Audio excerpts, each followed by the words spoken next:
Masolo na de pitié, les lots tozali to komi mardi, to komi le 7 juillet 2020, mikolo ko kende malembe bande konangai, to kobeta masolo ya prorogation à état d'urgence, ba conséquences nango, ba avantages, ba inconvénients, makamunini, ezali ko salema, je dois vous annoncer déjà que ezali to komi ko sala ba plénière à haute surveillance sécuritaire, ezapona nini to kobeta masolo bande konangai. Bote na bino tuboko landa biso na radio Simba 89.0 MHz tozakuna na centre extra coutumier Ariwara tozakuna na province ya Ituri mbote bisika bozali bino bato bozana province ya Lomami boko landa biso na 92.6 MHz na Ased Media tozakuna na commune ya Musadi en face ya hôpital Chamala mbote bisika bozwami bande ko tuboko landa biso na Maroc mampinga makasi bino boko landa biso na Katako bande ko Lubumbashi mikolo boko benga mingi je suis très content de vous merci na bande ko bazana Likasi bao bazana Kolwezi na kopesa bambote na bao bazana province ya Sankuru Mobimba bande ko nangai oyo bazana Kalemi mbote bisika bozwami bande ko Moba na bosani binote bozwa bande ko bambote bande ko nangai Kinkonja bino bozana Kitanda bande ko nangai bozana Kibombo boko zwa mbote en direct ya Masolona de Pité bozakuna na Mbandaka bino bandeko nanga bozana Bwende bawo bazana Bujala bandeko oyo bazakuna na Songololo tozana Congo central mbote bisika bozwami bandeko bazolanda biso kuna na Mwanda directement. Je vous informe que en dehors ya Union Sotoko Sala na ebisaki bino que cette semaine tozo sala opération ya remise ya machine mutu soki ozana machine à coudre ko sombela personnes avec handicap ou les personnes vulnérables. Moi, machine à coudre, toko lukaka même, to pesa quelques-uns ba oyo basenga kibiso. Sinon, biso to la mukaka kakaboy. Devant la porte. Devant banda kuna biso. Avec tous les risques. Yamuto mutema mabako kote là, yamuto malamu kote là. Mais qu'est-ce qu'on fait? On va fermer les portes au nôtre. C'est Kamama. Tokolobela makambu ya escroquerie politique dans cette émission bande konangai. Tokolobela makambu au Italia évêque Pascal Mukuna. Et puis tokolobela makambu ya mituka ya présidence de la République. Nakolobela makambu ya démolition nanseli. Nakosuka na makambu ya insécurité. Nakobanda nangana makambo ya insécurité. Lelo tozana ba problème bande konangai lobi tozwaki lieutenant Jules Ngongo à partir ya kuna na Ituri par rapport à aspect sécuritaire na Ituri. Na beni ba makambo moko ane ko salim. Insécurité na Moba. Incursion na Ituri pena Otwele. Il y a quelques groupes armés à Sud-Soudan sous prétexte que bako kende, bako traqué, ba rebelle ya ipanabam. Bande konanga na tchaka mutu na mutu tout congolais en face de ses responsabilités. Et kozala lisumu ponanga soki na moni eloko na lobi yangote. Mieux vaut na loba eloko bo boudé, bo finga. Bo tretenga kolabo boyi nangai meloko anetikala. Le moment ya ba conséquences nango. Mais c'est tambwe. Ce sera laver les mains. Yango na insistaka na ko ebisa bino. Amusez-vous bien. Kende ko s'amuser na ba chaîne mususu. Kende ko seka. Yo lokola olinga ko seka. To lancer opération c'est qui ça moninga. Pesa moninga sourire. Tika kozala égoïste. Bato c'est qui ça kabangote. Biloko ya malonga olanda kate na vina yo. Donc yoza penza okelama pona makambo buzoba. Kuna oza plus fanatique. Kuna même ba dépense, oko dépense oko bimisa même bilamba na yo nzoto dépenser. Mais là où la République t'attend. Là où nzamba zozela yo sala geste oyo ko pesa mutu sourire yo zala kate. Les absentéistes et belé to zalaka biso ba congolais Si quelqu'un prenait juste la décision, il y a coupé sa moutoumoko sourire. Bande konangai. Hermoko, les gens s'intéressent trop à la politique parce que seulement Makambouza Malamte. Dans le pays développé, oh bah tu baza malam, baza na posa koyeba ministre te, baza na posa koyeba sokinani te, baza kunate parce que mutu na mutu aza bien. Mais je dis ceci, bande konanga, en attendant que l'État sale, biso toko salani. Oui, nous critiquons. Tant qu'on critiquer, c'est-à-dire aux capables et à mieux faire. Il y a un monaka ambiguer la position des gens, surtout aux sociétés civiles, mouvements citoyens, biso de ça la politique, mais tant qu'on critiquer, c'est qu'aux capables et à ça la mieux. Ce qui est capable et à mieux faire est que vous salate, vous salez les soumouti. Parce que vous avez privé à la République vos compétences et qualités. Comme la nature a horreur du vide. Donc, on doit voir les choses et voir bien. L'aspect sécuritaire est en bon cannabiso. Mingi ko salemaka en complicité na biso moko ba congolais. Je me demande quel amour que nous avons pour la République.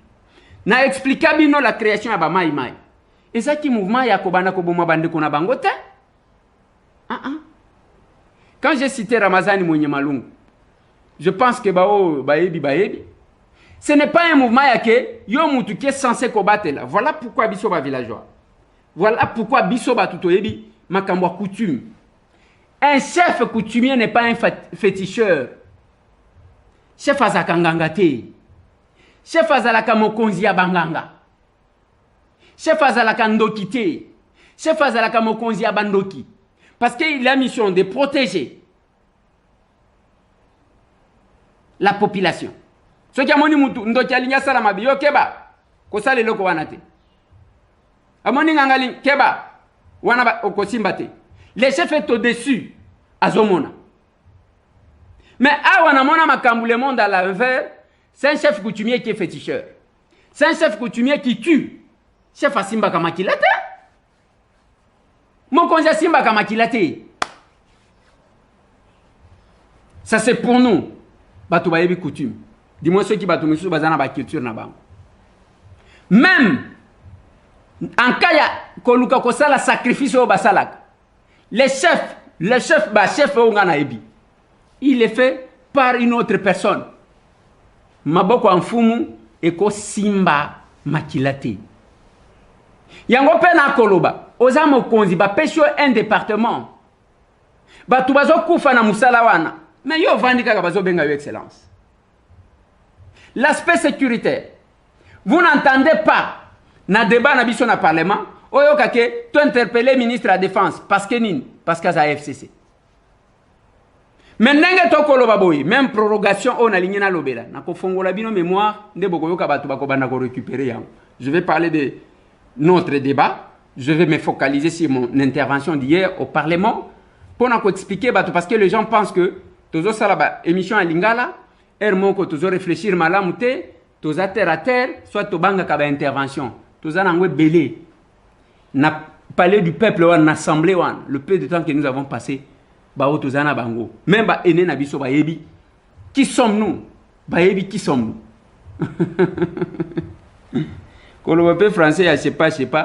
N'est pas synonyme ya koeba parce que ba bazolo ba français ya je sais pas ba kota kimai bazo kota mai ozamo konziango tangu na lobia pesa moninga suri ndeko na ngai avant de prétendre qu'occuper ba fonction mitala nanu est-ce que kozala au service ya peuple wana to kozala te. Je parlais de l'escroquerie politique. L'escroquerie politique ezanine d'abord escroquerie ezanine ezamu to yaka na maloba ya sukali ya bien apesio ozana posa ozana eloko na yo ozana téléphone na yo albi ozomona téléphone na yo oyo eza bien et d'ailleurs pochette oyo c'est bien nani antikase c'est baby ezana batu moko ba yena antikase moko soki batielio ata soki e bambani ata soki nini ayebisio donc à convaincre moral na yo. On dit que c'est quand la remise n'est pas volontaire. L'escroquerie.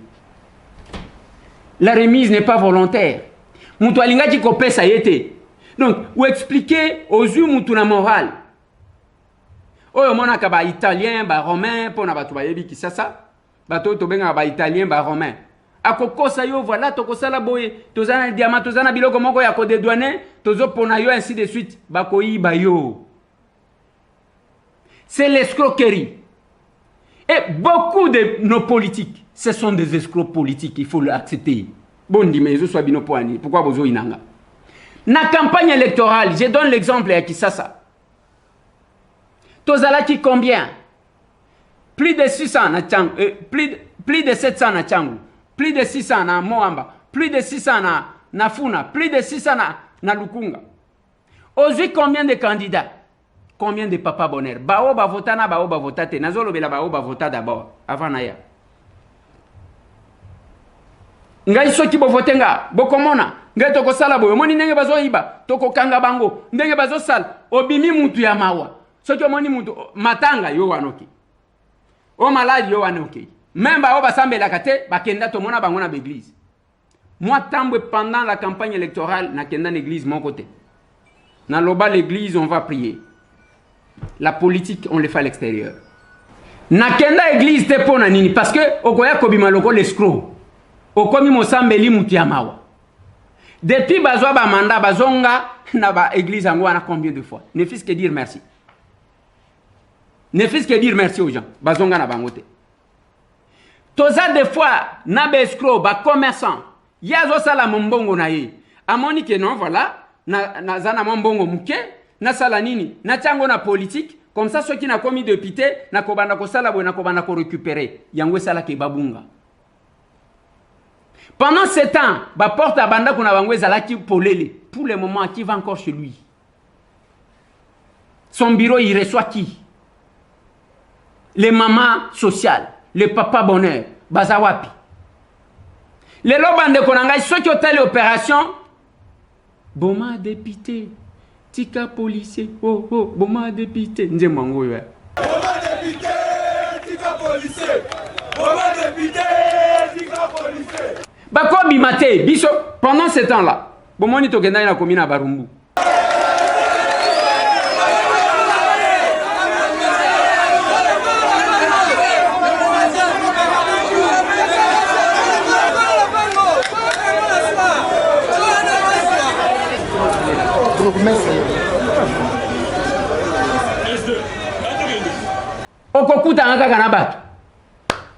Je ne me reproche pas députés au Bazolo Bababo Mabango, ce sont les députés qui ont escroqué le peuple. De deux, députés qui sont en train de comploter contre le peuple. Et le peuple a timbeli bango, des bons députés ou anatika policiers. Parce que pour le moment, même le langage à policier, je vais vous mettre un truc. Parce que tout ça évolue na bino malembe malembe. Dans cette émission, on a côté la bino et le y démolition. Boyo kamaloba général kasong. Bo comparer, bo comprendre que il y a et le comment il y a et libérer ba esprit à bateau. Ba escroc politique, ba ya kaibele. Ceux qui ont tali bango ba lekisaka tan ya koloba makambo bateau, ke ba loba ya bango moko. J'en ai connu moko ba vota quitté azala qui député mandat passé. Yeso qui a vendu ceux qui pona télé ma ceux qui attendent gombo mais c'est tambouté, mukolo wana na habité. Alors qu'il semblait être avec nous, il était de l'IDPS et tout ce que vous voulez. Donc, ce qui est allé, il y a ceux qui a vendu, attendu combo à M. Tambouete. Il y a un combat battu. Il y a un problème avec tout le monde. Il y a un député et l'opposition. Il y a une réunion enregistrée, il y a un FCC. Heureusement, ce mandat, même mandat passango, à l'écart na césarienne. Oui, na césarienne. Mbote na bande ko tout. Boko nanga na mikili ya poto na mikili bande ko tout. O boko nanga na Afrique mobimba. Bande kwa Yangola. Bino boko pesa baninga sourire te. Nako banda ko publier ba pays. Nako banda ko publier ba pays. Pesa moninga sourire ezo zelaka ba millionnaire te. Pesa moninga sourire eza opération ya ba congolais o balingi bala kisabatuke. Biso ba congolais nous pouvons être unis tozana bolingo ya kolongola batu na makanisi wana ki kongola zaka mutema mabe. Totika batu mitema mabe babanda ko finga ka batu, babanda ko swana kana batu, babanda ko créer. Nous devons les minoriser. Faut pas comme muke. Bande konangai, l'escroquerie politique c'est ça. Ozamwindu, batu baye bayoke ozamwindu. Un mandat ne peut pas vous éloigner tout de suite de votre base, de votre population. Un mandat, batinda kioteke, okata cordon ombilical. Et puis, ça n'a pas tout. Nazo sepela quand même na bakinois. Na Kinshasa, ba votaka mutu pona mbongo te. Wana na longola ka bango. Ba kolia na bango mbongo. Mais ko simba mutu. So jeza ka pona mbongo. Mais le biso batambo ba vota biso te. Mbongo tokokaki ko zwango. Nous sommes battus dans la circonscription la plus difficile. Il y a tous ces gens qui font du bruit là. Au côté de la Lukunga, la circonscription. La plus difficile parce que un télo, tout, batondiwa. Na Lukunga. Je connais batondiwa. Batombongo batondiwa. Au côté ça bangona nini. Et belé bakota la circonscription, ils ont mordu la poudre. Na Lukunga. Et qu'on a biso to bunda qui n'a d'institution. Parce que Zaka ministre boy en fonction, ministre boy en fonction, ministre boy en fonction. Des bozana ba en compétition. Mais bango tout down. Je ne cesse de dire merci aucunement pour ces gestes. Bakobe telo maboko, bakoli mbongo na yo, mais yemoko na urne. Et c'est la seule circonscription électorale na Kisasa oyo to sale karia entre muto liboso na muto mibale, plus de 20 000 voix. L'unique. L'unique, j'ai dit, dans toutes les autres circonscriptions électorales, même pas d'écart, il y a 10 000 voix exactes. Ba escroc politique, bangoan. Ayena munoko sukali, azolinga kola ki sa pasi ya batu, pendant que yemoko, nchor ya liboso. Yemoko azo travail, azo profiter na pasi ya batu pour que azo mbongo. Toyebi bango ebele. Mutu azo souffrir. Azana problème na mutu ambongo. Au lieu de défendre oyo mobola oyo, yo ko défendre mutu ambongo pour que yo zo ambongo. Bakondaka mutu na mbongo te. Bakondaka mutu na mbongo te. Ezala na justice na biso. Ezala na la police. Ezala wapi. Cette pratique existe. Mutu ambongo ndaza na raison. Akokatel, tango totali procès oya ba Jamal. Jamal azo kabela batu mapango. Jamal wana otanda na sala awa. Acha sunga babola nini.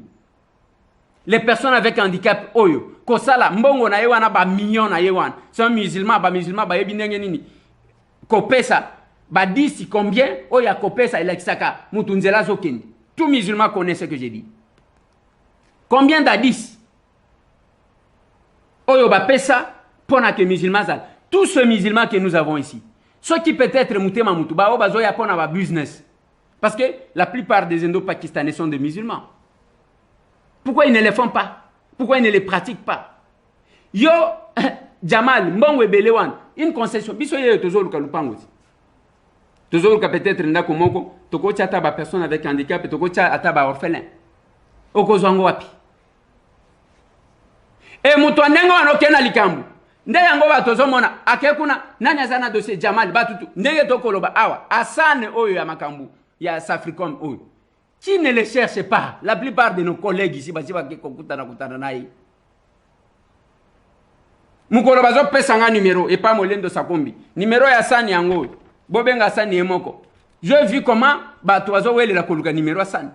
Je pris le numéro molendo m'a remis ndeko Eliezer zwa numéro. Je n'ai même pas le temps de l'appeler. Ok, oui, il y 10 000 dollars, 20 000 dollars. Ngayo nazana posati. Nako senga bande konangai. Na ligne na koti sa chaîne sur satellite. J'ai besoin, en urgence, de moins de 10 000 dollars. En urgence. Ceux qui ne de quoi kosungangai. Asuninga, je mets la chaîne sur satellite. Eh ben, et qu'on permettre bande konabiso, oh, bazo vivre na intérieur, bazo yeba makambute. Baeba na ba député na bango na ndenge politique ekoleka na ndenge ya solo. J'ai besoin d'argent. Ceux qui vont wana batindelinga na kokotisa ngo ya nini. Je ne peux pas prendre allez batindi mongo ya handicapé nga na zui na ke kokotisa na makambo nga télévision. Batindi mongo ya orphelinat nga na zui na. C'est quoi cette histoire là? nde bato ebele oyo monaka lekaka bazo vibrer na ba réseaux sociaux azosala eza mawa aza na mutu te aza na ya urgence familiale alingi résoudre lokola alingi asala ali abandi koatake suka bakoyeba yo escroquerie ekokole yo. Les escrocs politiques lokuta bakosa population les lotos a. Et à un moment donné bato bakomaki koloba ndeko Eliezer nga na za escroc ta nga na escroc politique ta bosala ka banquette de loyauté boyebaka mutu aza ndenge nini nga na ambianceur te nga na ambianceur te lelo tangu nazolobela mituka ya présidence bomoni photo oyo ya mwana mwasi moko alaleli voiture ya président de la République. Admettons azala mutu azaji koleka azala mutu asalaga na présidence te esika wana mutu ka présidence eke kosala nini. À l'époque quelque part là yango nazoloba bande kona biso ya deuxième ce sont les gens balamusi conscience ya bato belé. Si tous les services balamukaka au même moment soit ba bazana retard ba accélérer bande konanga ndeto ko sentir que mboka na biso il faut batosa mutuka ya présidence de la République on les trouve à un endroit suspect place ekoti kozalate bakangi mutuana on récupère la voiture. C'est comme ça que ça s'est fait. Ce n'est pas week-end ozomona mutuka ya présidence na bar mutuka présidence na kinkole mutuka ya présidence za mutuka ya musala mutuka ya l'état ekobi mana jour férié tezo kende kosala nini dimwe ba bazana misala mukolo wana. Ce n'est pas na boîte de nuit mutuka présidence na nini même ndenge bazo caché wana la NER a tout intérêt à vérifier tala qu'est-ce qu'on a caché ya biso NER sko basala ka musala nini. Qu'est-ce qu'on fait mon Dieu? Je vous ai dit ngamoko na filma moko Jeep wana ya Nissan Patrol atondi satala bachel bazoki nalobi mon Dieu.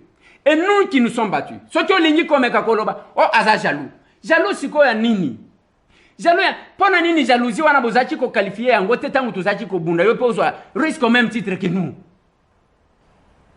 Donc naza jaloux na lingi na remplacer batu nyonso, c'est ce que vous voulez dire. Baloba na binote nazomona buzoba ya biloko tozaki ko critiquer bozo salango toloba te parce que bino bozaba toi président et ça m'énerve, ça me révolte ngai. J'ai dit à beaucoup de combattants de l'UDPS ba petit nanga o bayaka na lobby c'est le moment de prendre conscience. O comment na mutuka ya présidence mutu moko akiti o ebiete ou tu vois mituka izaka ka nengwana maintenant qu'est-ce qui a changé et bilonjo yo ebandi ko ya c'est parce yango na loba ki bo pesa facture to ka bwana. Ce n'est pas parce que peut-être au Saladon, na chef de l'État, pendant qu'il n'était pas chef de l'État, Félix, donc, et comment le rôle a été comme ça, au PC Sapato, bisos goyo, tozo fout à conséquence, il y a Sapato, oyo Kabelaka, chef de l'État pendant qu'il était dans le combat, c'est pas ça. Au défi, Moutou, Atambole Nango, na Esika Mokoboy, et Tikala Nyombo. Nous sommes battus. Ce qui ont fait ça, et ça, il y a eu contribution à la République, peut-être. Au Koya, quoi, c'est ça qui fait qu'aujourd'hui, qui suivent, qui sont réellement dans la logique à Félix, la présidence. Moi, je les mets toujours devant ses responsabilités. Un jour, il n'avait pas de collaborateurs. Alors, Félix a la chance de connaître tout le monde.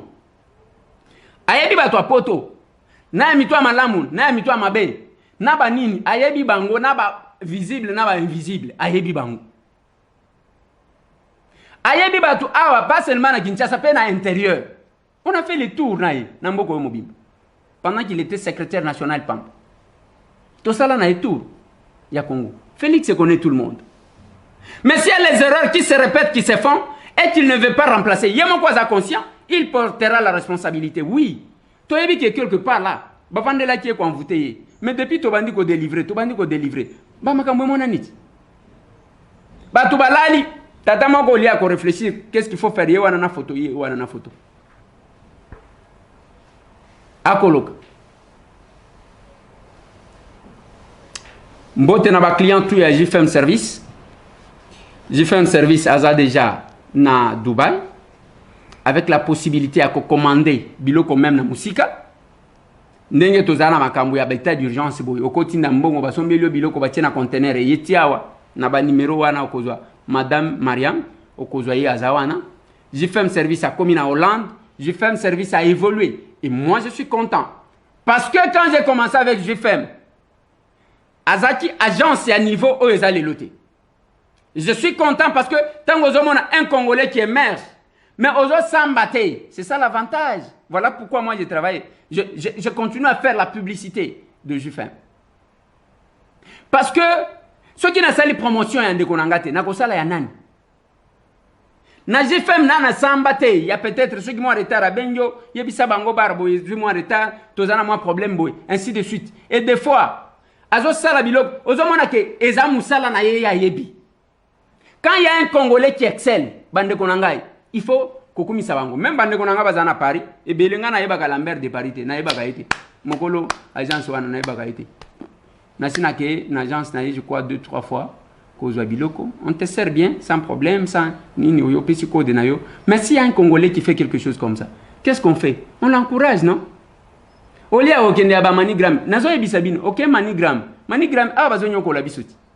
Oko kende 4 fois pour na uzo mbongo na manigram. Mbongo angoana, oko uzo peut-être le transport, et puis il faut corrompre. Na manigram, c'est ce que j'ai dit là. Il faut payer sa mbongo pour que bazo kombo na yo bacha. C'est vraiment un calvaire. C'est vraiment un calvaire. Mais ceux qui sont à Paris, ceux qui sont à Bruxelles, qui n'est pas Lambert, un jour, bien qu'il n'ait pas été, un jour, il y a Lambert, à quoi sourire. Je suis content et très flatté chaque fois que Bande Konanga à Brazzaville, Bazo Benganga, pour assister les personnes vulnérables dans le Congo.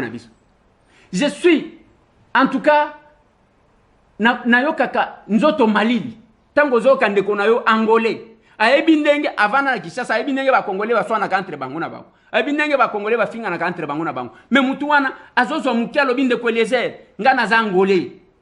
Zomo muke kende ko sunga bandeko. Donc Zoka Nzoto Malili, c'est ça aussi l'unité de l'Afrique. Bolingo to zakanango yangwa. Ba oto vivant na bango. Quand quelqu'un fait quelque chose comme ça, donc, aux autres, la seconde qu'on a vendu, on a musala naye, ko finga batu ko sala ba kop naye, alinga ya politique, azo sala politique ya lokuta. Pona nini bazo kima? Kolanda be mission ya biso mususu. Parce que zo so bango batu bako découvrir bango. Baza banchor, bako yeba binoga maleme maleme. Oya kolanda ko betela moninga lisolo, ainsi de suite, bako banda ko analyser comportement na ba juste na yo, bako mona que ce que monsieur Tambo dit, il ne le dit pas par jalousie. Il le dit par amour. Bolongwa na nzela wana ya kweskroke bande kona mino ko exploiter bozoko ça que c'est ezam bolingwa mboka alors que c'est toi-même yomoko ndo zali ko se retrouver. Yomoko. Lelo awa libanda. Na suis même médecin stagiaire moi na moi si personne avec handicap wa. Ozomo na ndenge bazali donc ba ko souffrir. Moyen ba kende ba traiter ezate. Nena ko sungaye. Quand nous dénonçons Biloko Ezo Salem, Ezala na présidence, Ezala Wapi, Bande Konangai, moi Tambo je ne sais pas, ce qui je me mettrai à flatter quelqu'un. Pourquoi je vais le flatter? Kolinga Muteza ko ebisaye vérité. Nalobaki na binoke drapeau o boyokaki, bomonaki ya République de Kivu. Ce qui ozu yango otiena zolo koyoka solo ya Kinshasa. Babandi ko kanga batu, bango na bango, bokoyoka ba makamunenge kobi. Nous nous trompons rarement. Quand nous faisons nos analyses, quand nous vous donnons les informations. Bande Kobazo l'entend en direct, il y a Radio Simba, 89.0 MHz.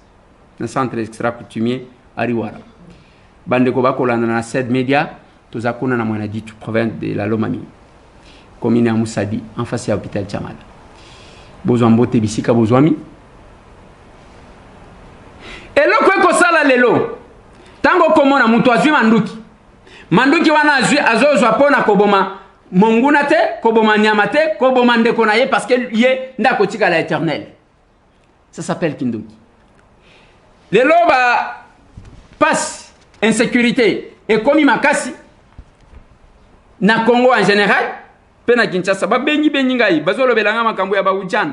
On m'a parlé ya tata moko na tangela kibino lobi lelo nazwi message mususu enoke ndimwa ko yepe kuna bautaki ko bomaye na quartier Mbala kuna na Selimba. Tant que vous êtes à la corps, il y a moi dans mon bal. Le bal partout. Et Bakeli, selon sa famille, Bakekokuta, quelques policiers dans la commune. Nous sommes en train d'y travailler. Tolingito et qu'est-ce qui se passe? Qui tue? On ne nous a pas doté les armes pour tuer les gens. C'est pour les protéger. Ils ont des armes na biso. Ils ont bilamba na biso. Yangona koloba quand même na général Kassongo. La police doit jouer son rôle. J'ai aimé.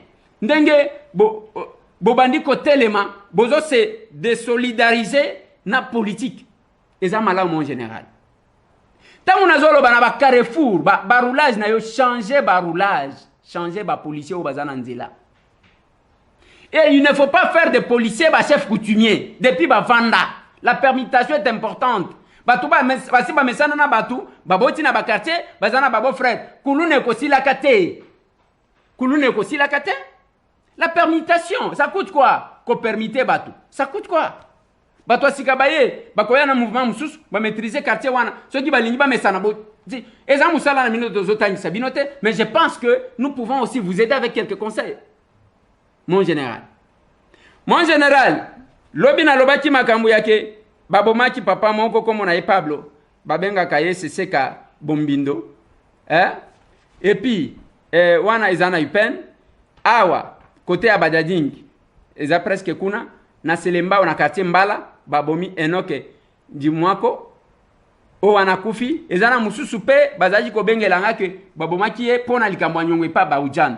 Mon général, faites quelque chose. Les gens ne doivent pas continuer à mourir comme ça. Ezamalamute mon général. Et ba tracasserie ba mbouteillage ebele na balabala, c'est parce que tia bato bakota makelemba. Au moins, le procès, on a condamné. Ça ne change rien. Yomo comme en général. Oyawana, baya okitisi masque, policier bandimbangu. Mais c'était le moment de prendre une décision comme on a que botie batu, bakeinde ko tracasser batu au lieu de les aider. Kende na rond-point Ngaba, tous les cafouillages qui est là au rond-point Ngaba, entretenu. Tous les cafouillages. Tous les cafouillages qui est là, entretenu. Il n'y a qu'un seul capitaine. On a mon kanangambu yakuna. Celui-là, parfait. Namona capitaine mususu. Nanzela Selembao. Capitaine on a même ceux qui ont mon capitaine Zouama ya lobite za musala na ngai na zusa. Okena Itaga Willeri. Okena Itaga Kabinda. Okena balabalo enini. Lukusa na oyezo uta ambassade ya nini Wangata, je crois prolongation ya Ngata. Okuta un papa là-bas. Il y a quelques-uns comme ça. Mais ba mususo, mon général n'a évité ceux qui battent oiseau salani. Et l'insécurité d'un côté, de l'autre côté, makambu passe. Bande konanga avant na lobela makambu parce que point wana ya état d'urgence eza makambu moko ya makasi na koloba place wana. Na lignina lobela bandeko ya MSP. MSP za mutualité basala na cadre enseignement pour que enseignant bazwa ka soin sans problème. MSP wana ezana batu batinda ka mbongo pona kwa appuyer. MSP wana ezwa ka ba subvention. MSP wana ezwa ka mbongo uta ke pa ba partenaire. Eza pona enseignants à la malam. Mais nous apprenons qu'il y a des choses qui se font là-bas. N'habitez. Je vais essayer d'appeler le ministre Willy Bakonga, ministre d'État. Nakoka koyeba, qu'est-ce qu'il pense? Bokomi kuna pona basala yo radio wanate, na charge na yo. Échographie te, na charge na yo. Il y a même les gens qui veulent mourir pona $300. Pona les soins, il y a $300. Nengo komona, docteur Eteni. Je l'ai vu, c'est aussi un ministre qui ne sanctionne pas. Nenga zawa. Ah, on se komi ko kitelaye. Toki wanake, o makamambongo, et komi kun. Il viendra se justifier devant nous. Alors que je lui avais parlé. Docteur Etienne aux combattants. Tu es de l'UDPS. Au conseil l'erreur, le goal a battu sauté. 3 rencontres que j'ai eues avec lui, jusqu'à ce que son équipe va commencer à s'attaquer à moi, que M. Tambake Kosenga Mbongo. Boyebinga Mouké. 3 fois que je l'ai rencontré, il m'a donné $1. Oh, $1 à Bapé, ça va me kotala. Ok, tu dois tirer carburant. Il m'en a donné. Je vais chercher des millions chez lui. Qu'il a eu où? Il va se justifier. Omoni Badondo aka. Ba grand prêtre Badondo. Vital Kamerhe a répondu tout seul. Il a répondu. Même Bao Bazalaki qui s'est retrouvé dans Nine. Même jusqu'à aujourd'hui. Ta chef de quartier a démissionné. On a par solidarité bien que n'a démissionné. Ta chef de quartier. Il a répondu tout seul. Moi, si naïa Keko Sam. Il a répondu tout seul. Et moi, je sais, j'ai déjà discuté. Je y ai discuté. Avant que Magambo y ait. Sur le dossier belé. Et les autres, nous prenaient, je ne sais pas pourquoi. Même les amis avec qui on était. Les amis avec qui on était. Comment qui va prêtre? Les amis avec qui on était, Master Penza. Tu sois d'accord? Bango va comme ta présidence. Bango va comme Nathalie na lobby en tout cas.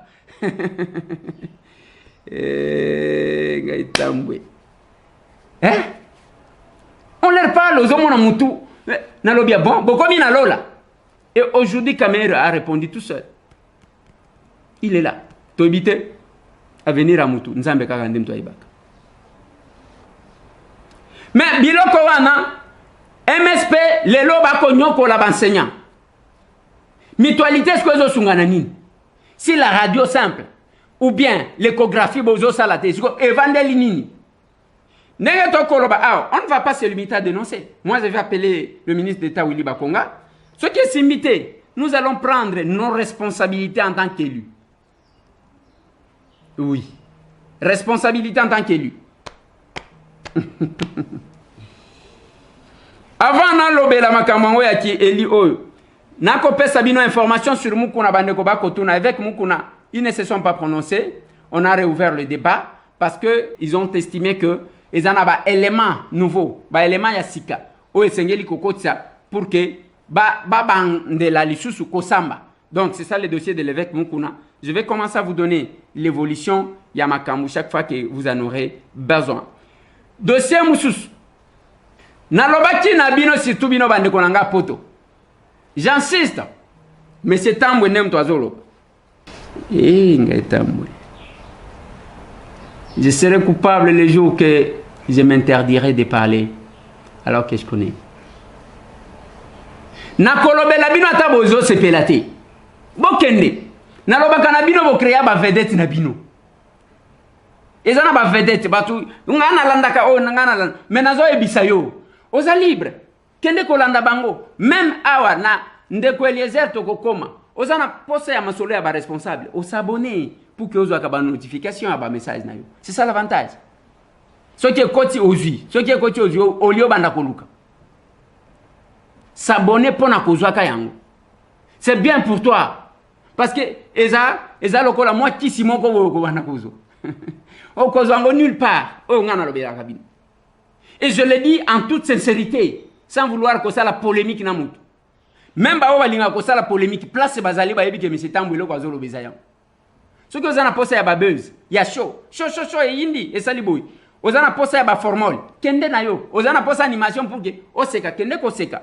Mais balobaka qui tire le premier rira le dernier. Pourquoi n'a pas insisté? Na loba na bino bozali banda. Mongo bozwaka ezaka mbongo ya pasi. Mongo bozwaka ezambongo ya mutoki. Mbongo bozwaka ezambongo ya batu honnête. C'est pas tout le monde qui est sekoula en Europe. C'est pas tout le monde qui est voleur escroc en Europe. Mais il y a des escrocs, oui. Il y a les sekoula, oui. Il y a peu batu bazolia na mutoki na bango. Ceux qui balobi $10 par heure. Azo sala musala wana ya $10 na ye par heure azu $10 na ye. Mais muto nengo wana même ceux qui ont monnaie asungi mutu. C'est là que j'ai beaucoup d'estime pour na bandeko na biso bazana poto. Ceux qui asungi mutu. Il faut ebakaza mutu amutema. Parce que bango tout biso to vivaka par hasard. Bango tout est calculé. Azana bana boy nyonso il faut calculer ermoko ke ko benda ceux qui mwana basista ki bana poto ngo ba français o eleka ko eba eleka na ebaka eloko te.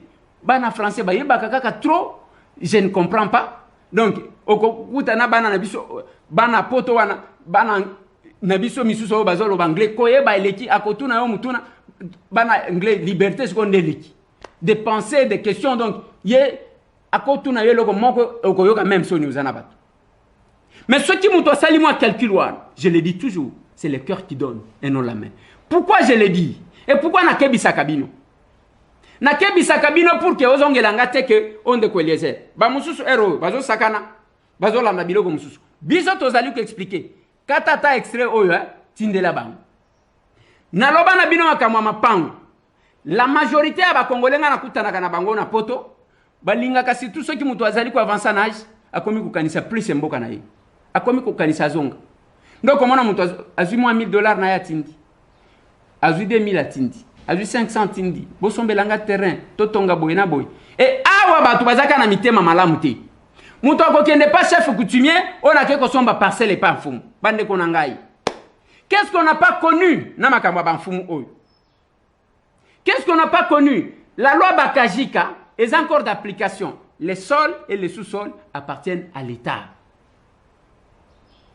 Et il y a des problèmes chaque jour. Makambo ba mapango. Sur les 100% à makambo na justice. Makambo ba mapango kozwa na succession kozwa 90% à makambo na Congo awa. Ce n'est pas aux loko ya chef azwa posankoi a desina kuna yo zolo osombi lupangu na osombi lupangu te. Lupangu ezaya yo soki okena cadastre, OK, osalisi ba mikana na yo, ozu certificat d'enregistrement. Je l'ai dit, certificat d'enregistrement. Ozu wana lupangu ekomi ya yo. Soki na nozu yango te ndeko na ngai yeba ke ozana nu ndenge na yeke.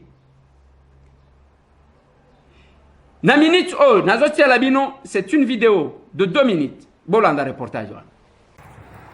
C'est un dernier avertissement lancé à ceux qui occupent illégalement une bonne partie du Daipen, domaine agro-industriel présidentiel de Landsele. Instruit par les autorités compétentes, le commissaire provincial de la police est descendu sur terrain pour sensibiliser les occupants illégaux avant d'amener le bulldozer. Avant Covid, il y a un bourgmestre, un commandant GR, un conservateur, il y a un belé. Le ministre qui est bon, Tongate, il y a un domaine présidentiel, Bakobuka. Le collaborateur, Bakonzi, ministre, Nani, général, Nani, colonel, l'État, le 11. Tokoya Kobuka, samedi, Toya Kobuka, samedi. Il y a un Bakonzi, le patron, que samedi, police, a une armée Kobuka, comme la nécropole, il y a un côté 200 mètres au côté de la ici,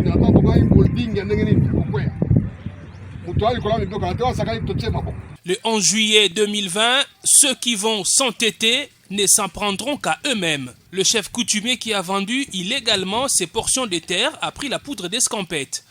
Chef coutumier, il fallait Ceux qui verront leurs constructions anarchiques être démolies sont sur les nerfs, à l'instar de ce monsieur. Chef coutumier, pardon, respect chef coutumier, dans l'action, vous savez même dans la caméra. Quand lui katena lobelo mabe, yo zoya côté on so mona o caméra même yo moko talana.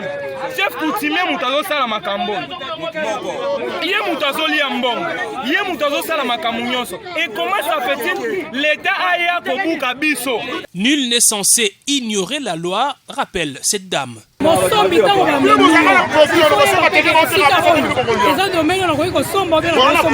Les constructions anarchiques sur le site d'Aipen étant nombreuses, la police sera épaulée par l'armée pour tout démolir. Voilà. Boyoki même l'obéli, il y a général. Là où j'ai dit c'est bien. Vous sentez un monsieur libre. Oh bah général, ça ne se disait pas. Tala banda kushiko ndenge zokwe. Ba dépense batu wana bangaje. Yo zana poto donc épargne na yo nyonso otie na lupango. Okopike crise okokufa. Na lobela bino nini? Bisomba somba ya mapangu. Même muto zo tindela peut-être mutu. Zana connaissance wana te? Non, je vous ai dit bande konanga. On peut vous aider tant soit peu. Obenyingai, olobinde ko les herbes balingi basomba lupangu boy. Je vais vous orienter. Et pas Moutoumoko. Bosololi naye, mieux vaut encore dépenser $100 au pays Moutouan, à vérifier les yo. Mieux vaut encore dépenser $200, à vérifier les yo, batali bien. Que aucun des modèles ouana, on perdre tout. On piquer crise.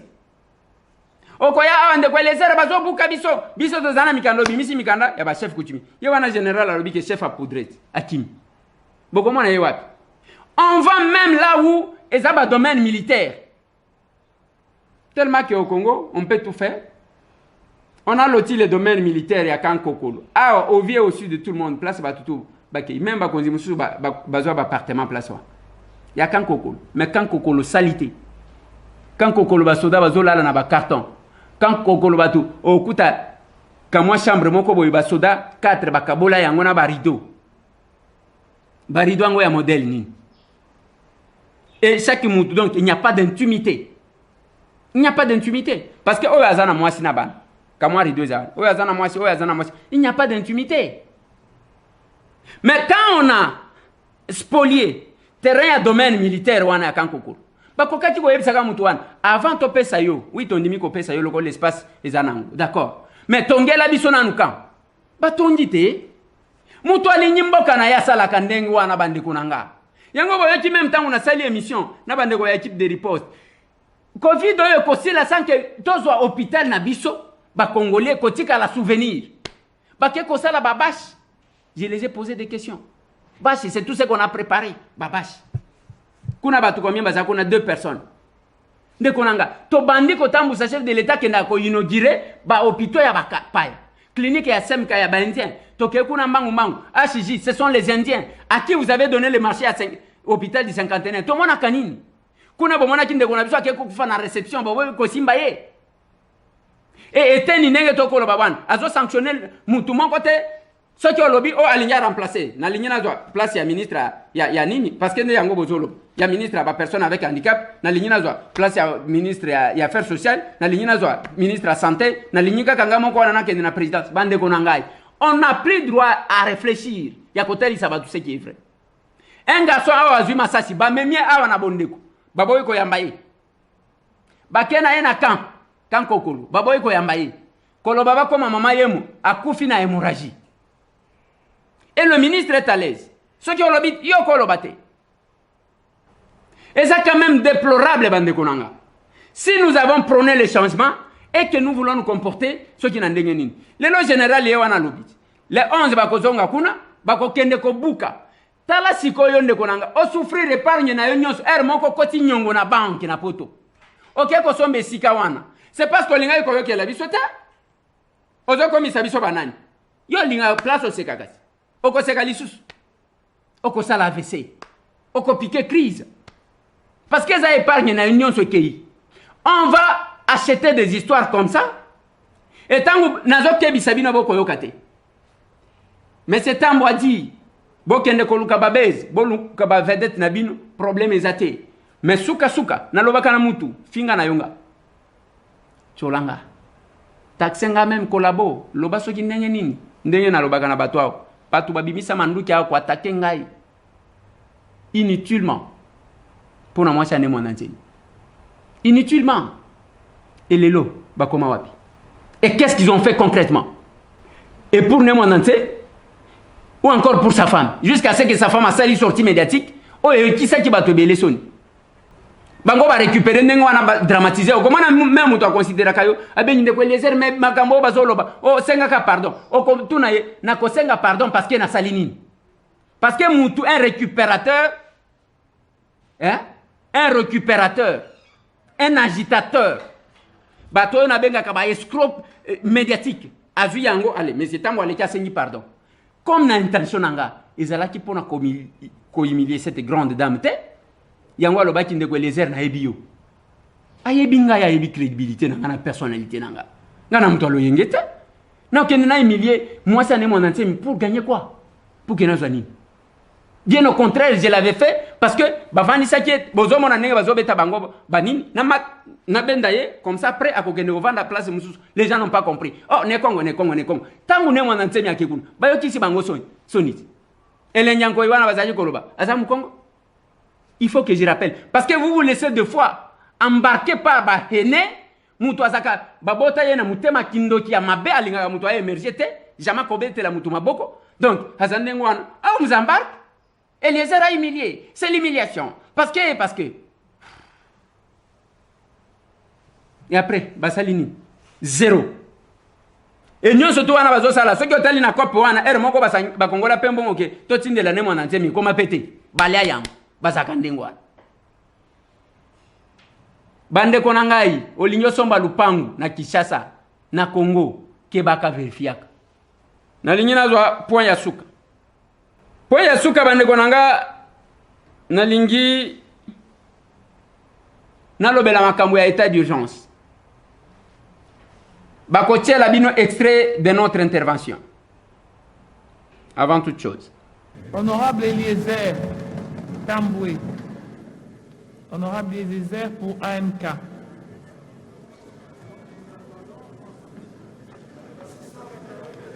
Oui, c'est un par groupe parlementaire. Hein?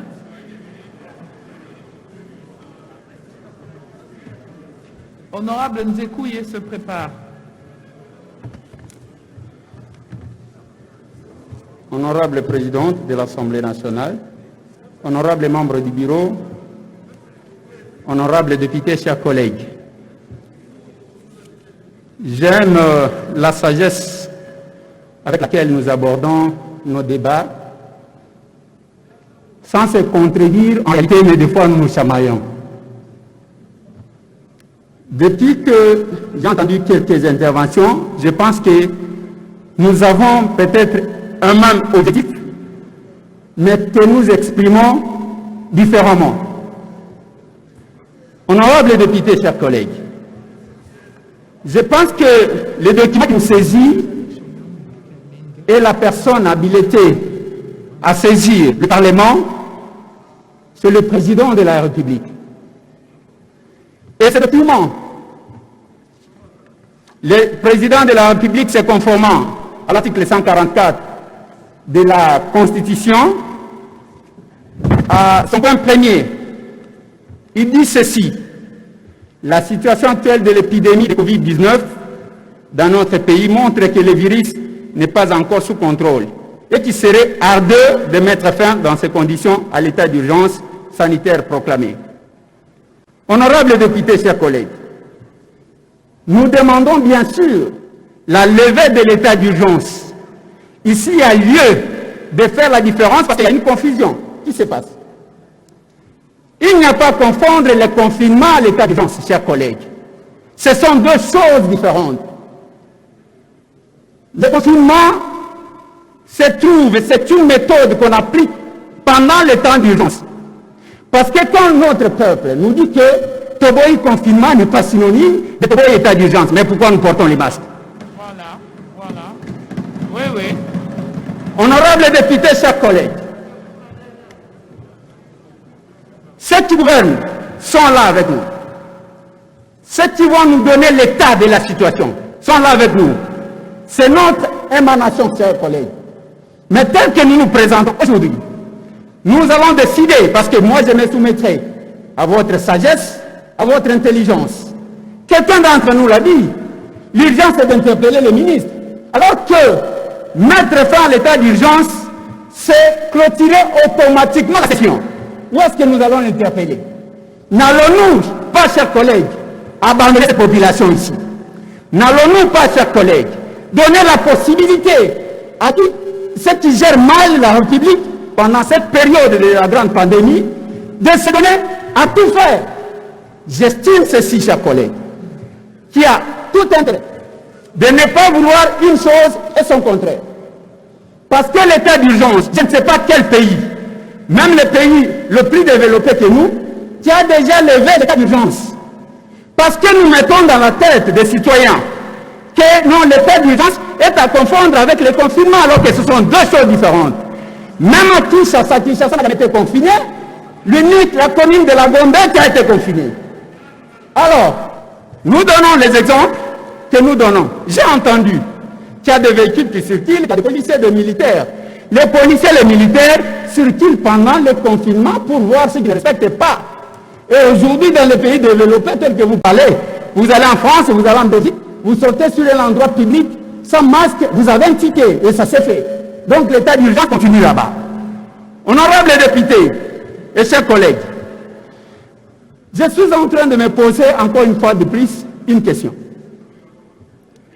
Pourquoi on a décrété l'état d'urgence? Dis-moi que nous puissions réunir le courage de dire à notre peuple que la pandémie n'était qu'une escroquerie politique. Si tel n'est pas le cas, quel est l'objectif que nous avons atteint par rapport à cet état d'urgence-là? Voici ce que dit la Constitution de notre pays. Je suis à l'article 85.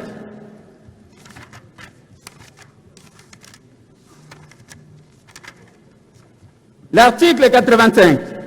Lorsque des circonstances graves menacent d'une manière immédiate l'indépendance ou l'intégrité du territoire national, ou qu'elles provoquent l'interruption du fonctionnement régulier des institutions, le président de la République proclame l'état d'urgence ou l'état de siège. Après concertation, tout ce que vous voulez. Mais je pose la question, est-ce qu'il y a encore menace, oui ou non? S'il n'y a pas menace, nous allons nous assumer. Mais voilà ce que nous disons.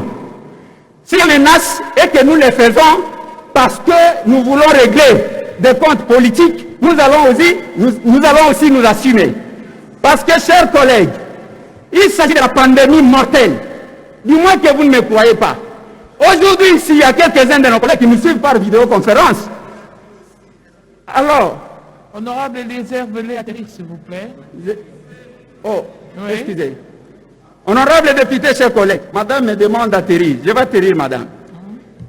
Honorable député, chers collègues, pendant le moment que nous parlons ici, on lève la mesure. Nous n'avons jusque-là que 14 provinces qui sont touchées. Donc, du coup, nous déclarons que les 12 autres qui ne sont pas encore touchés, nous pouvons les contaminer tel que nous voulons.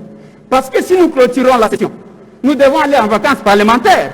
En allant en vacances parlementaires, quelles sont les mesures que nous aurons, nous, là? Ou en cas de problème, comment allons-nous interpeller l'un de nous ou un membre du gouvernement? Nous risquerons, chers collègues, de jouer dans l'émotion, de jouer dans les sentiments. S'il vous plaît, et exposer notre population. Honorable Eliezer, vous avez pris le temps pour 3 intervenants. Hein?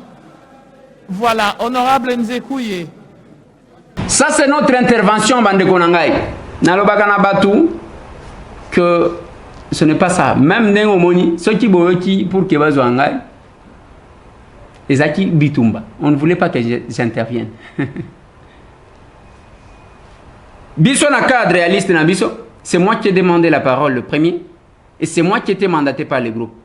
Balobite, yete, honorable Christelle Wanga, yete, il a fallu que na secoué, na comment cousoa. Parole avec violence comme ça. Ce qui n'est pas bon. Parce que c'est un droit. Il faut passer dans la parole. Parce que na place nanga bazwa honorable Poba Bachaye. C'est moi qui devrais prendre la parole. T'es honorable Poba. Na ça la violence pour na cause la parole. On se bat pour prendre la parole. Mais tous les gens qui ont cadre oyo pour nous expliquer bino qu'est-ce qui se passe pour nous montrer battre que nini. Tant que bazo tali sabiso quand nenga na ebisi bangwan. Toute l'Assemblée, d'abord nous sommes dans une erreur grave dans Kotali Sabino. Il y a débat wana to sala ka chaque jour. To sana libunga. Ndeya ngona lingana bakisa baye ko katanga miko. Il fallait que je démontre à la représentation nationale que nous sommes dans une erreur. Autres allez cautionner comme il a l'habitude. État d'urgence, c'est l'article 85 de la Constitution. Prorogation à Makamusus est un article 144. L'article 144, Mibeko Elobi Boy. État d'urgence, Bako proclamant pour une durée de 30 jours. Ce qui est Sili, les chefs de l'État, et qu'ils ont salité. État d'urgence, on va s'ala kango pour nani. Ce qui est en danger, mon kobo, ils allaient menacer bon fonctionnement de l'institution, soit ils allaient menacer l'intégrité du territoire national. Mais le cas la maladie, Batubako travailler malamouté ainsi de suite. L'état d'urgence a été proclamé. Maintenant, on va proclamer yango. Il faut tout évoluer. Balobi pona ko renouvelango, c'est le chef de l'État qui saisit l'Assemblée nationale après avoir débattu en Conseil de ministres pour la prorogation de périodes, surtout pluriel, de périodes de 15 jours, 15 jours, 15 jours, va déterminer nombre à 15 jours, nombre de fois. Parce que pour bon lever l'état d'urgence, il faut eloko oyo et ça là qui que bon décréter yango et longwa. Ce qui est longwa na nouté, bokolongo langote. Maintenant, vous toquez kuna, lokola ezana ma conflit entre FCC na cash balingi ale ba manipula kabiso bon bango balobi allez to sali bango balobi oh to sali hein bazo kende kuna avec une lecture erronée. C'est comme ça que to leki to lobi na bango hein. L'état d'urgence n'est pas confondre avec les confinements. Le danger n'est pas encore écarté. Et l'article qui nous saisit, l'élément qui nous saisit, c'est le chef de l'État. Article 1er à lobby, n'engue situation zali moyen à lever l'état d'urgence et zaté. Si vous voulez contredire le chef de l'État qui nous a saisi, tant que vous avez contredire, qui va porter la responsabilité? Tous en 14 provinces sur 12. Bah, 12 na basimbamina maladie wanate. Nous ne pouvons pas d'abord gérer bah tozo wele la nini. Ndena tuna kibango wetangelanga mboka moko ese lever état d'urgence au monde. Ezate. Les confinements, oui. Quand déconfiné zayango, na Kinshasa wezaka gomene zala ki confiné. Lubumbashi on l'a confiné je crois deux fois. Ndeba confiné bango. Goma, je pense on a confiné une fois. Et on a déjà déconfiné. On ne doit pas confondre tozo le kawana to ebsaka peuple confiné zanini ko vandi sa muto esika moko. Ana Kinshasa ba to bavandi esika moko. La vie est normale, non? Alors, quand on veut lever l'état d'urgence, session extraordinaire, et Sili, toko contrôler les sous ministres pendant que quelques-uns de nos collègues balobi, il faut contrôler les ministres. Toko contrôler on a vacances, on va abandonner ce peuple. Un État qui abandonne son peuple, ce n'est pas un État. Nasili Sesika Wanana insisté sur l'État qui abandonne. Nathalie Sibango, Nalingagina Bakisela Bango et Lokomoko. Ce n'est pas le ministre, même dans le ministre de la Justice, Ayaka Vandi Wana expliqué. Il vient faire quoi? Parce qu'en toute logique, s'il fallait quelqu'un qui devrait défendre, comme ça vient de la présidence, Tozana Docteur Kabanda. Docteur Kabanda, c'est lui le ministre délégué et pas président de la République. Mais quand ça vient de là, je ne sais même pas quel est le rôle. Docteur Kabanda a joué en habité. Depuis qu'il est ministre, je l'ai rencontré une fois avant qu'il entre dans ses fonctions. Le Kola Bouzui, le Kola pouvoir en autre Lukaki, et zo Panzabatumba. Je ne suis pas là pour ça. Docteur Kabanda, c'est lui qui devrait être là parce que l'acte vient du chef de l'État. La Constitution ne dit pas que c'est le ministre. Ministre de la Justice, ça doit représenter Nani. Normalement, c'est le ministre délégué. Et aussi, comme un chef de l'État, et ça l'a qu'à débattre. Tokokati ko ça la débat wanate. Et ça l'a qu'à accordé. On ne peut pas. Nous débattons sur l'acte du chef de l'État. Selon quelle loi? Tout ça, ce sont les choses que je voulais leur faire voir. Nous sommes en train de violer la loi. Mais quand je suis passé sur 2 minutes Vakatinga, mais Landa Kabang Numbi, il a pris 10 minutes. Et ça n'est pas. Tout ça a moins de difficulté. Il y a un bilan comme ça. Tout ça, il faut expliquer. Ce n'est pas que Moutou, petit esprit Moutou, il y a Kolobana, Alobaka Kunate. Maintenant, Tolobaka, Tolobaka Makambo, Batolobaka Tete. Kuna est combat à l'idée. Quand M. Tambo parle, on sent qu'il y a un monsieur qui parle. Ce n'est pas de l'orgueil. Toye bani nanda kouan. Tozana ba ene na bisu to respecta ainsi de suite. Tozana libunga qui soulève ça. J'ai même demandé à beaucoup de médias ici. Les gens n'exploitent pas ça. Qui soulève ça? On ne devrait pas débattre de ça parce que ça vient du chef de l'État. Nous, lui n'est pas redevable vis-à-vis de nous. Il demande, c'est l'article 144 de la Constitution. On a évité comment les gens lisent. J'ai discuté. Oh non, tout ça c'est lui. L'article 144, l'alinéa 4, non 5. L'ordonnance proclamant l'état d'urgence où l'état de siège cesse de plein droit de produire ses effets après l'expiration du délai prévu à l'alinéa 3 du présent article. L'alinéa 3 parle d'ailleurs c'est l'alinéa 4 qui parle de 30 jours. À moins que l'Assemblée nationale et le Sénat saisis par le président de la République sur décision du Conseil de ministres n'en aient autorisé la prorogation pour des périodes successives de 15 jours. C'est le chef de l'État qui saisit. Et les décisions du chef de l'État, il y a qu'à soumettre au débat dans cet hémicycle. Mais nous le faisons quand même. Boyoki président, Nabiso d'abord, accordé, le kola, Azana Batunaye, Alingaka, accordé Kulutu Nabiso, motion, Henri Thomas Lokondo, motion, bien que Mbao avait demandé la motion avant, mais accordé. À Lobi, Bapé Sabiso, plan de sortie. Mais quel est le plan de sortie? Malade des Arabes en précision. Tous les pays du monde, Bisoto Linito Bimabato Liboso, il y a qu'au lever état d'urgence. La Chine, là où la maladie a commencé, les Lobakati, contact avec 9 pays. Entre autres, parmi les 9 pays, les États-Unis d'Amérique, Bazawana, l'Allemagne, Azawana, Néerlandais, Bazawana, Brésilien, Bazawana, 9 pays, Chinois, lobby, Pékin a lobby, bino contact na binoté. Place bandaki, bande konanga, toko kota na loyenge ya modèle wana tobo misabatu pona nini. Parce que ça c'est l'abandon, c'est de l'irresponsabilité de notre part. Si nous faisons ça, il faut te communiquer. Na lobi na bango, si tel est le cas, tolongola ba masque kasi. Parce que le confinement est parmi les mesures, il y a état d'urgence. Le port de masque, parmi les mesures, il y a état d'urgence. Oyo kosokola maboko, parmi les mesures, il y a état d'urgence. Thermoflash, parmi les mesures barrières, yangoan. Mais quand vous vous décidez, vous êtes là, vous vous donnez l'audace, il y a tous les états d'urgence, sur base Yanini. Et notre président dit que c'est la dernière fois. Dernière fois, nous avons chef de l'État, tous les biso d'ailleurs, la plénière est souveraine. Ce n'est pas que yo tikali wana bandi ko imposer batu makambo. Non madame, non, non. Et il fallait que les gens comprennent ça. Bako ça ba congolais té. Et ça confinement té. Il faut batu basala kamisala mais état d'urgence, c'est la période pendant laquelle l'État a violé quelques droits fondamentaux, quelques libertés à l'individu. Oui, les libertés sont violées parce que nous sommes contraints de porter les masques, même ceux qui ont étouffement. C'est parmi les libertés. Les libertés à tout mouvement. Boyekaka. Ce sont les libertés.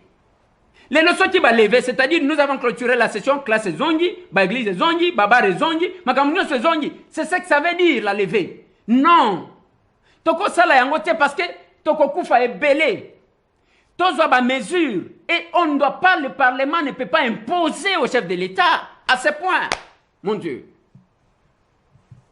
Et on communique mal, on dit aux gens que non, au moins l'économie est quoi? L'économie, c'est pour la bombe.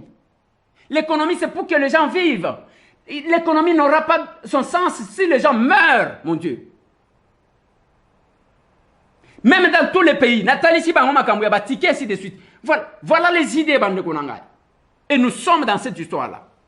L'État qui abandonne son peuple ne comprend pas ça. L'État, alors qui n'a pas toi, bon, bah, locataire, bah, foutate. Les lobbies, tout montre, bah, locataire, n'a pas bailleur. Bah, toi aussi, bah, accumuler, bah, nyongo. Yo, l'État, solution, il n'a pas, n'a pas toi, non, bah, foutate pendant cette période. Bah, garantie locative. C'est si, bah, toi, ça n'a pas problème. Yo, l'État, vous ne vous prononcez plus, hein. Bozoro, bah, l'issouté. Tango, lobaki, wan. Et pour le moment, quelle est la suite? Comment vous allez gérer ça? Bah, lobi, ma kambuya, bah, maï, Snell, na régie des eaux, bango, bah, doublé. Les collaborateurs du chef de l'État, qu'est-ce qu'ils font? Zéro. Quand on prend des décisions, on doit assurer le suivi et l'encadrement. C'est simple que ça, mon Dieu. Bande konangai, ngote bisika bozwami, bino bandeko bozana point noir. Bao bako la nangana njiringiri bozwambote. Bako sabinote l'état d'urgence, bato bako fonctionner, mais il y a certaines libertés, oyo bako arrêter. Et c'est bon, c'est pour nous. Naibimboka, mon côté aussi élevé état d'urgence. Bako sabato, kocha namuto bato confinement, état d'urgence. Bazo senga biso toke ne proroger état d'urgence, bino bokekuna bozo lobe la confinement. C'est pas possible quand même. C'est pas possible. Pesa moninga sourire, mwana wana boko mona papa na ye. Babotina mama oyo aye. Lokola mwana bimi handicapé papa Kimi. Awangani mwana. Ça fait mal. Ça va? Comment on a mis? Zobel. Oh.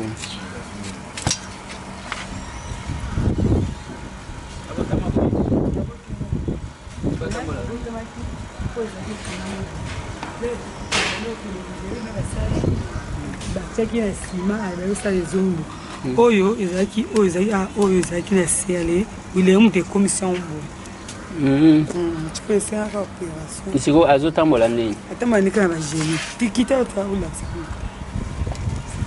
aza na age nini akenefa tambola bien chéri kaka boye atangaka teka silo naokisangoanga